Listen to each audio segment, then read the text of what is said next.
कहानी के शुरू में हम कुछ लड़कों को देखते हैं जिन्होंने मास्क पहने हुए थे क्योंकि आज हैलोवीन की रात थी। हैलोवीन वो त्योहार जिसमें लोग अलग अलग तरह के कपड़े और मास्क पहनकर घूमा करते थे। अब ये सब लड़के किसी को मारने के पीछे भाग रहे थे। वो चीज दरअसल असल में एक स्केयरक्रो की तरह दिखने वाला इंसान था। स्केयरक्रो वो जो अक्सर खेतों में जानवरों के हमले से बचने के लिए लगाया जाता है। टाउन वालों का कहना था वो एक केवल एंटिटी है, एक बुरी आत्मा जो स्केयरक्रो की शक्ल में हर साल हैलोवीन की रात को फील्ड्स खेतों में से जागती है और उस आत्मा को सब सॉटूथ के नाम से जानते थे। वो सॉटूथ जब जागता है तो एक चर्च की तरफ जाने लगता है ताकि वो चर्च की बेल बजा सके। तो हर साल इस टाउन के जवान लड़कों का काम उसे खत्म करके चर्च तक जाने से रोकने का है और जो लड़का भी उसे मारता उसके बदले में उसे इनाम दिया जाता था। तो अब यही सब कुछ चल रहा था। आज रात पे हैलोवीन की रात शुरू होती है। खेतों में से सॉटूथ उठकर चर्च की तरफ जाता है मगर बहुत से लड़के जो उसके इंतजार में थे ताकि उसका शिकार कर सके तभी उसके पीछे भागते हैं। अब एक लड़का उसे पकड़कर मार देता है और उसे खाने लगा था। सॉटूथ के जिस्म में से बहुत सी कैंडीज निकल रही थी जिसे वो लड़का मजे से खा रहा था। ऐसा क्यों था हमें आगे कहानी में पता चलेगा। ये लड़का जीत जाता है। अब जो टाउन का मालिक होता है वो इसे बहुत बड़ा इनाम देता है जिसमें एक गाड़ी और पूरी दुनिया घूमने के पैसे थे। साथ ही उसकी फैमिली को भी बहुत कुछ दिया जाता है। वो लड़का इतना कुछ जीतने के बाद बहुत खुश था और अपनी नई गाड़ी लेकर दुनिया घूमने के लिए निकल जाता है। उस लड़के की फैमिली में उसके मॉम डैड और उसका छोटा भाई था जिसका नाम रिची होता है। वो भी अपने भाई के साथ घूमने जाना चाहता था मगर वो रिची को अपने साथ ले जाने से मना कर देता है। अब कहानी आती है 1 साल आगे और हैलोवीन के 5 दिन पहले की दिखाई जाती है। रिची जिसको इसका भाई इस टाउन में छोड़ गया था वो जब एक दिन थिएटर के बाहर से गुजर रहा था तो एक लड़की को देखता है जिसका नाम कैली होता है जो अभी अभी इस टाउन में शिफ्ट हुई थी। इसके बाद रिची अपने स्कूल जाता है जहाँ पर एक पुलिस ऑफिसर सब लड़कों को बता रहा था कि हैलोवीन आने वाली है। सॉटूथ का शिकार आसान बात नहीं है। तुम में से बहुत सी लड़कों की जान भी जा सकती है पर हमें उसे किसी भी तरह रोकना होगा। एक बार जब हम उसे रोकने में नाकाम हुए तो हमारे टाउन में बहुत बड़ी तबाही हो गई जिससे निकलने में हमें बहुत वक्त लगा। इसीलिए हैलोवीन से 3 दिन पहले सब लड़कों को भूखा प्यासा बंद कर दिया जाता है और इन्हें हैलोवीन की रात को ही निकाला जाएगा ताकि ये खूनख्वार दरिंदे बनकर उस सॉटूथ का शिकार कर सके। और इस साल भी जो भी जीतेगा उसे भी लेटेस्ट कार और दुनिया घूमने के लिए पैसे दिए जाएंगे। मगर इस गेम में हर फैमिली से सिर्फ एक ही लड़का एक बार हिस्सा ले सकता है। अब यही असूल को रिची तोड़ने वाला था क्योंकि वो ये साबित करना चाहता था कि वो भी अपने भाई की तरह बहादुर है जैसे हमने कहानी के शुरू में देखा। यही स्कूल में एक लड़का जो बिल्कुल रिची के भाई की कॉपी था वो रिची से जेलस होता है इसीलिए क्योंकि वो भी उसके बराबर आना चाहता था और खुद को बहादुर साबित करने की दौड़ में लगा था। जैसा कि इस गेम का असूल था कि हर फैमिली से सिर्फ एक बार एक ही लड़का हिस्सा ले सकता है तो रिची का भाई हिस्सा ले चुका था मगर रिची फिर भी जबरदस्ती अब हिस्सा लेना चाहता था। इसीलिए उस लड़के के साथ लड़ाई हो जाती है जो नहीं चाहता था कि रिची इस गेम में हिस्सा ले। अब ऑफिसर आता है और दोनों को वहाँ से बाहर निकाल देता है। अब जो सॉटूथ की कहानी पूरे टाउन में फैली हुई थी कोई तो इस बात पर बहुत यकीन करता था मगर कईयों को ये बात झूठी लगती है। उनका मानना था कि ऐसा कुछ नहीं है लेकिन जो लोग यकीन करते थे उनका मानना था कि उन्होंने सॉटूथ को देखा जो बहुत खतरनाक है। अब रिची तो स्कूल से बाहर आ जाता है मगर वो लड़का जो उसके साथ क्लास में लड़ा था अभी भी उसके पीछे था। इसीलिए रिची केली के पास थिएटर में आ गया था। वो उसे पॉपकॉर्न्स और बॉटल देती है क्योंकि उसे भी रिची अच्छा लगने लगा था। रिची उससे पूछता है कि आज हैलोवीन की रात है तो तुम डांस पर आ रही हो ना, जिस पर केली कहती है कि नहीं क्योंकि मैं ब्लैक हूँ इसलिए मुझे किसी ने नहीं बुलाया। वो उसे कहता है एक बार मुझे जीत जाने दो, मैं सॉटूथ को मारकर सब कुछ हासिल कर लूंगा और फिर हम दुनिया घूमेंगे। जिसके बाद अब रिची वापस आकर अपने दोस्तों से मिलता है। एक दोस्त उसका बहुत डरपोक था जबकि दूसरा बहादुर वो रिची के जरिए जीतना चाहता था। ऐसा तब मुमकिन होता जब रिची गेम में हिस्सा लेता इसीलिए वो उसे उकसा रहा था। कहता है कि तुम्हें सबको ये साबित करना होगा कि तुम भी अपने भाई से कम नहीं हो, तुम भी सब कुछ कर सकते हो। इसीलिए अब रिची गेम में हिस्सा लेने के लिए पूरी तरह तैयार हो जाता है। इस बारे में अपने मॉम डैड से भी बात करता है मगर उसके मॉम डैड उसे मना करते हैं। रिची के डैड उसे कई बार समझाते हैं जब रिची नहीं सुनता तो इस बार उसके डैड जोर से थप्पड़ मारते हैं मगर अब तो रिची की जिद थी कि वो सॉटूथ का शिकार लाजमी करेगा।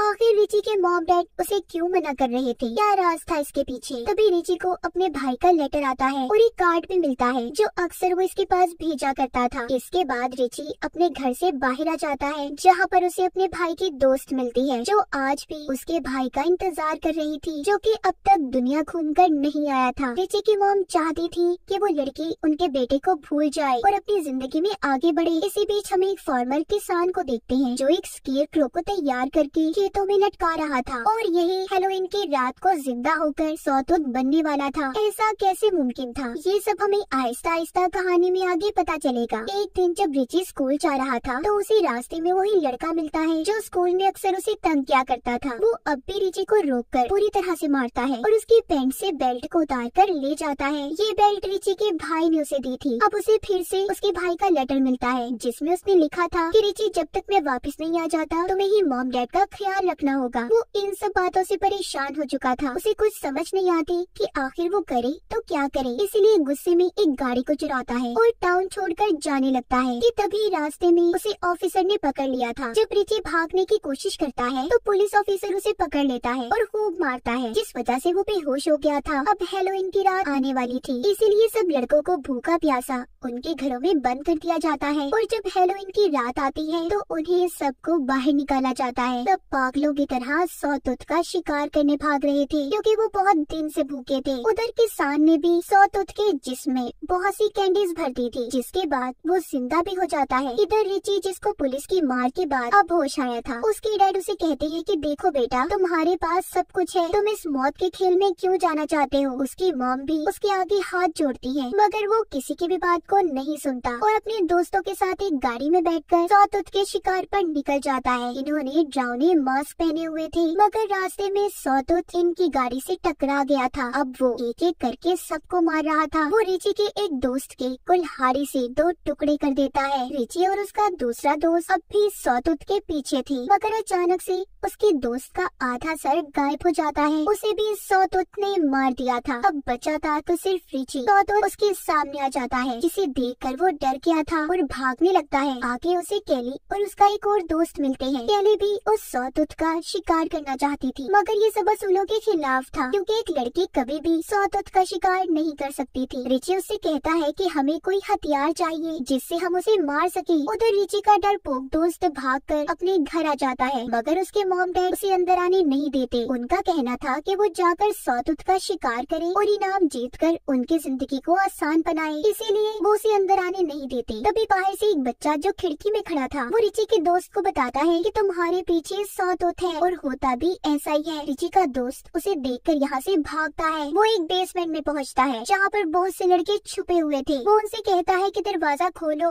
मुझे भी अंदर आने दो, पर वो उससे पैसे मांगते हैं। लेकिन कुछ देर के बाद वो लड़के ये फैसला करते हैं कि उन्हें दरवाजा खोल देना चाहिए और उसे अंदर आने देना चाहिए मगर इस फैसले में उन्हें बहुत देर हो गई थी। जैसे ही वो दरवाजा खोलते हैं सौतुत रिची के दोस्त को पकड़कर उसके जबड़े के 2 हिस्से कर देता है और फिर बेसमेंट के अंदर जाकर सभी लड़कों को मार देता है। बाहर खून के फुवारे निकल रहे थे जिसे खिड़की में छोटा बच्चा खड़ा देखकर चीख रहा था। उधर रिची और केली भी पुलिस ऑफिसर के घर पहुंचते हैं जहां पर से वो उसकी गन को चुराते हैं और उसकी गाड़ी को भी चलाकर वहां से निकल गए थे। टाउन में भी एक अजीब सा माहौल था। भूख से पागल लड़के स्टोर पर हमला करते हैं। उन्होंने गार्ड को भी मार दिया था। माहौल इतना गर्म हो चुका था, सभी एक दूसरे के खून के प्यासे थी। सौतुत भी ऐसा ही कर रहा था, वो भी सबको मार रहा था। ये सब रिची और केली भी छुपकर देख रहे थे। तभी उनके पास वही लड़का जाता है जो स्कूल में रिची का दुश्मन था, उसे तंग किया करता था। अब वहाँ पर उनके दरमियान में लड़ाई हो गई थी। केली उन्हें मारकर बेहोश कर देती है। ये दोबारा से अपनी गाड़ी में जाकर बैठ जाते हैं। तभी इन्हें रेडियो पर मैसेज मिलता है कि सौतुत कहाँ पर है। अब ये जल्दी से उस जगह पर पहुँचते हैं। वो सौतुत रिची के सामने था। जब उसकी नजर सौतुत की बेल्ट पर जाती है तो वो एकदम से उस पर गोली चलाने से रुक जाता है। तभी जब सौतुत उन पर हमला करने लगता है तो केली उसे मारकर बेहोश कर देती है और रिची को वहाँ से ले आई थी। ये दोनों गाड़ी में बैठकर रिची के घर पहुँच गए थे जहाँ पर उसकी मॉम नींद की दवा खाकर उनके पास आती है जो कि टाउन के मालिक ने दी थी, जो जीतने पर इनाम भी दिया करता था। जैसा कि हमने कहानी के शुरू में देखा, रिची यहाँ पर अपनी मॉम से पिछले विनर्स के बारे में पूछता है। उसे पता चलता है जो भी जीतता है वो ये टाउन छोड़कर चला जाता है और फिर दोबारा कभी वापस नहीं आता। सब यही कहते हैं कि वो दुनिया घूम रहे हैं और मजे कर रहे हैं मगर असल में ये सब झूठ था। कोई जानता ही नहीं था कि जीतने के बाद उन लोगों का क्या हुआ। अगर पता भी है तो कोई बताता नहीं। रिची समझ गया था जो लेटर्स इसके पास इसके भाई की आया करते थे वो असल में इसकी मॉम भेजा करती थी ताकि इसे हिम्मत मिलती रहे। असल में रिची का भाई मर चुका था।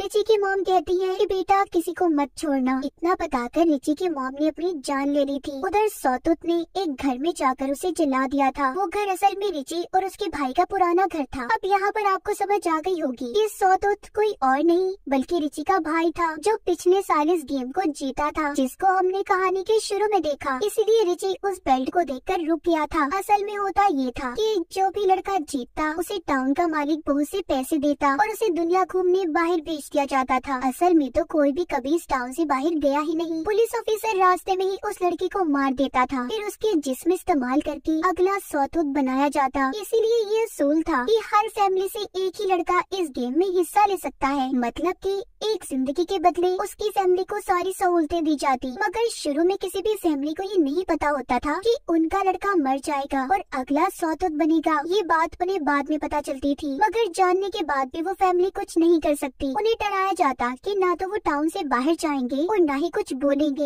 ये सारा काम वहाँ का ऑफिसर किया करता था। फिर उस फैमिली को अपनी सारी जिंदगी उसी आलीशान घर में गुजारनी होती थी, जो उनके बेटे की जान के बदले उन्हें दिया जाता, और उन्हें सोने के लिए दवाइयाँ भी दी जाती थी, जो अक्सर रिची की मॉम भी खाया करती थी। इसका मतलब रिची के डैड इस वजह से उसे इस गेम में जाने से मना कर रहे थे ताकि वो उसकी जान को बचा सके। उन्हें दुख था कि उनका बड़ा बेटा ऐसे ही उन्हें छोड़कर चला गया, मगर ये सारी सच्चाई कभी भी वो रिची को नहीं बता सकते थे। अब भी उन्हें अपने बेटे की मौत का अफसोस था कि मरने के बाद भी उसकी आत्मा सौतुत की शक्ल में घूम रही है और सबको मार रही है। उसे काला जादू करके फिर से जिंदा किया गया है ताकि उसे फिर से मारा जा सके। असल में ये सब काम इस टाउन का मालिक करवाया करता था। वो हर साल इस तरह का काला जादू किया करता पैसे कमाने के लिए, ताकि गवर्नमेंट को लगे असल में इस टाउन को मदद की जरूरत है और उसे ऐसे ही पैसे मिलते रहे, जिसका वो कुछ हिस्सा विनर को दे दिया करता था। ये था इस सौतुत और टाउन का पूरा सच। हम देखते हैं कि रिची के डैड ऑफिसर के पास जाते हैं और कहते हैं कि बस अब मैं और सच्चाई नहीं छुपा सकता अपने बेटे से, जिस पर वो ऑफिसर कहता है तुम्हें ये सब करना ही होगा और अपनी जुबान बंद रखने में ही तुम्हारी भलाई है। उधर रिची के पास कैली होती है जो उसे कह रही थी कि तुम्हें ये टाउन छोड़कर चले जाना चाहिए, मगर रिची के दिमाग में उसकी मॉम की आखिरी बात चल रही थी। उन्होंने कहा था कि रिची सब खत्म कर दो। कैली कहती है कि रिची अगर हम सौतुत को चर्च में जाने दें तो कोई उसे नहीं मारेगा, इस साल कोई विनर नहीं होगा और फिर ये इस तरह का सेक्रीफाइस कुर्बानियाँ भी रुक जाएंगी। अब रिची ऐसा ही करता है, अपने आलीशान घर को जलाकर चर्च में पहुंच जाता है, जहाँ पर पहले से उसके डैड बैठे थे जो बिल्कुल चुप थे। सच्चाई जानने के बावजूद भी वो रिची को कुछ भी नहीं बताते। रिची उन्हें बताता है कि डैड मॉम हमें छोड़कर जा चुकी हैं। ये सुनकर उसके डैड टूट जाते हैं। तभी उधर सौतुत भी आ जाता है, यानी कि रिची का भाई, जिसे पीछे से एक लड़का आकर मार देता है। वो आकर रिची के पास गिर गया था और इशारा करता है कि वो उसे मार दे। रिची सारी सच्चाई जानने के बाद समझ जाता है कि ये सौतुत उसका भाई है। अब उसके पास कोई और रास्ता नहीं था, इसीलिए वो उसे मार देता है और इस साल का विनर बन गया था और गेम के असूल के मुताबिक उसे दुनिया घूमने के लिए भेज दिया जाता है। तभी टाउन वाले बहुत खुश थे क्योंकि कोई भी असलियत को नहीं जानता था। अब रिची के डैड पुलिस ऑफिसर को मारने के लिए निकल जाते हैं ताकि वो रिची को इस टाउन से जाने दे, मगर ऑफिसर और रिची के डैड के दरमियान में हाथापाई हो जाती है, जिसमें रिची के डैड बेहोश हो गए थे। उधर रिची कैली को लेकर टाउन से निकलने की तैयारी में था, पर आगे रास्ता बंद होता है और उनके पीछे से पुलिस ऑफिसर की गाड़ी आ रही थी।